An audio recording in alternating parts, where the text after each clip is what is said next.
again brothers, John Balls here. Baik lagi ke waktu belajar John Balls. Ya, biasanya pragmatis gue bahas paling akhir, tapi gue sekarang mau bahas tentang, pragmatis sanguinis. Orang yang paling baik dan super santai. Well, bisa dibilang orang yang gampang banget diajak kemana-mana. Jadi langsung aja kita let's go!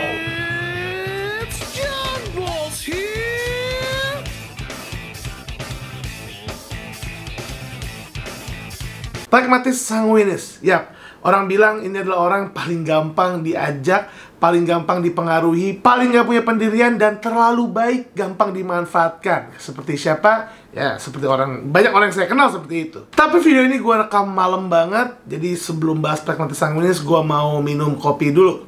Untungnya gue masih nyisain kopi dari Baba Beans yang dikirimin dari Makassar langsung. Jadi ini adalah kopi yang langsung dikirimin dari Makassar, Baba Beans. Sengaja saya sisain setengah karena saya mau buat video biar semangat. Like always, now bismillah. Such a nice, creamy. Got a kick to it. Komposisi gula aren, susu sama kopinya pas banget. Mungkin kalau gue bakal lebih banyakin kopinya dikit dan kurangin gula aren sama susunya. Tapi untuk kalian yang suka manis, ini pasti cocok banget. Dan sekarang kita balik ke bahasan kita pragmatis sanguinis. Bayangin, pragmatis orang yang damai, pengamat. Sanguin orang yang senang-senang. Watak ekstrovert ketemu introvert. Jadinya orang pragmatis sanguinis adalah orang ambivert. Kita gabungkan kedua watak ekstrovert dan introvert yang bisa dibilang menyenangkan, maka mereka akan jadi orang yang sangat populer di kalangan teman-temannya. Dan juga pastinya menjadi fan favorite dari orang-orang ya karena dia terlalu baik. Tetapi jadi orang terlalu baik kadang-kadang ya bisa ada negatifnya. Orang pragmatis sanguinis, orangnya nggak enakan kalau mau nyuruh, nggak enakan kalau mau nolak, nggak enakan ya kalau buat orang merasa tidak senang. Karena mereka ya emang gabungan yang baik sekali. Beda dengan orang-orang kayak sanguin koleris. Walaupun mau senang-senang, tapi ya kalau bisa mementingkan kesenangan mereka sendiri. Pragmatis sanguinis harus mementingkan kesenangan banyak orang. Karena mereka orientasinya adalah orientasi hubungan, relationship oriented. Dan banyak sekali dari kalian yang bertanya pada saya, apakah orang pragmatis sanguinis paling gampang untuk dijerumuskan ke hal-hal yang berbahaya seperti narkoba? Well, gue gak bisa bilang semua pragmatis sanguinis gampang dijerumuskan ke narkoba. Tapi memang rata-rata paling banyak orang yang tidak bisa menolak adalah pragmatis sanguinis. Dari ketidakenakan menolak itu, pada akhirnya mereka akhirnya nyoba-nyoba. Karena mereka kayak nggak bisa bilang tidak, akhirnya mereka mencicipi zat-zat terlarang. Well, nggak cuma narkoba, mungkin kayak rokok dan lain-lain juga. Mereka gampang sekali diajak. Bukan karena mereka anak jahat ya. Karena sejujurnya teman-teman saya yang ada di rehabilitasi narkoba, mereka semua anak baik, nggak ada yang terlahir jahat. Karena mereka terlalu baik, nggak bisa nolak, akhirnya mereka terjerumus. Belum lagi orang pragmatis sanguinis tetap punya watak sanguinis yang maunya bersenang-senang, have fun. Jadi kalau mereka sedang dalam tekanan, mereka pelariannya ya mencari kesenangan. Mungkin ada yang bisa mencari kesenangan di hal positif lainnya.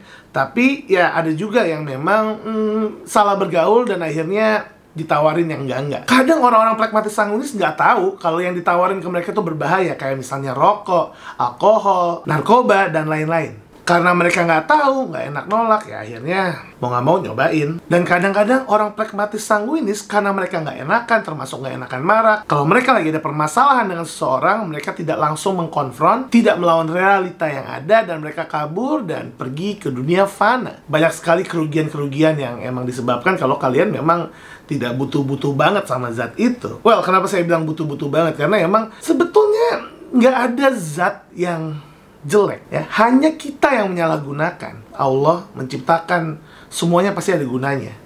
Tapi kita manusia kadang-kadang nggak bisa ngontrol memakai sebuah hal yang memang nggak ada manfaatnya buat kita. Misalnya kayak obat-obatan terlarang, kebanyakan adalah obat untuk penenang.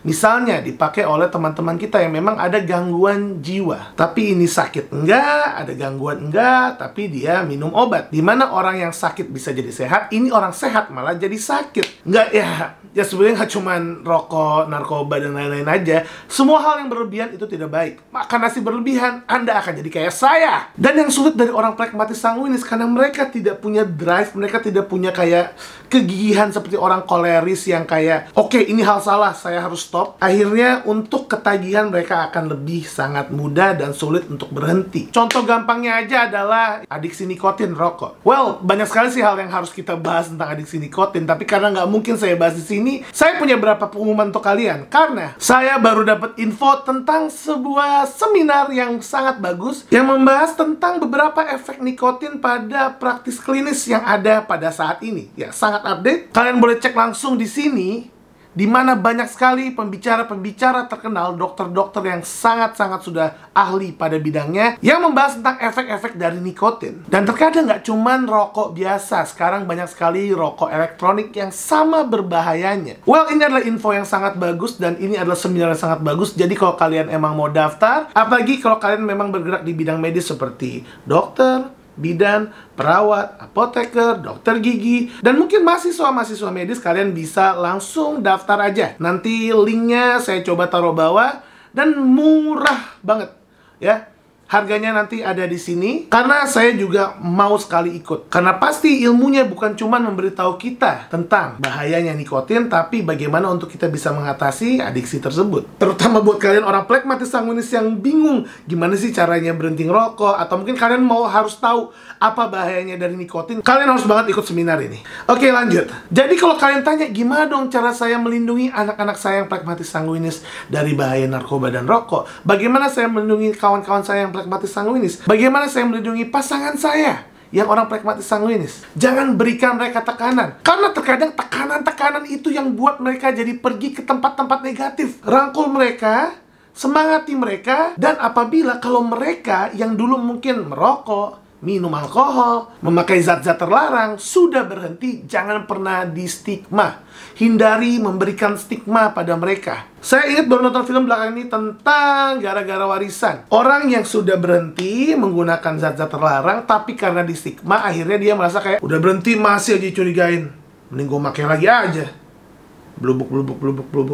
Jadi hindari stigma. Hindari memberikan mereka tekanan, dukung mereka, dan bukan berarti mereka orang yang baik, kalian bisa menginjak-injak mereka, membuli mereka. Mungkin saya sebagai dulu orang yang suka ngebully, agak nyesel dikit kalau ada teman-teman saya, atau mungkin orang yang saya kenal, jadi tertekan dengan kata-kata dan bulian saya. Jadi, ya, kita stop sampai sini, ya. Sudah ada contoh yang kurang baik dari saya langsung, dan ya, kalian semua sebarkan video ini, biar apa? Biar orang-orang tahu bahwa orang plekmatis sanguinis, walaupun mereka baik, walaupun mereka santai, hargai mereka. Jangan manfaatkan mereka. Tentu saja kadang mereka nyadar kalau dimanfaatin, tapi karena nggak enak dan kayak, ya udahlah biarin aja, kita lihat aja gitu ya. Kita harus bisa menghargai semua perasaan orang.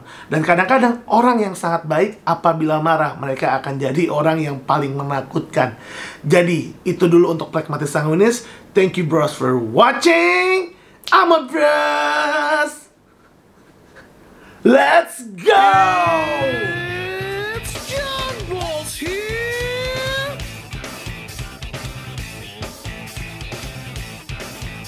Mereka kadang terlalu tidak enakan. Sumpah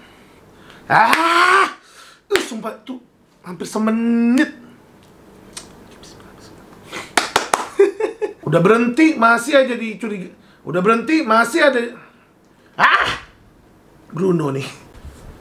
Hadirin bros, John Balls here. Belum apa-apa, gue udah bloopers.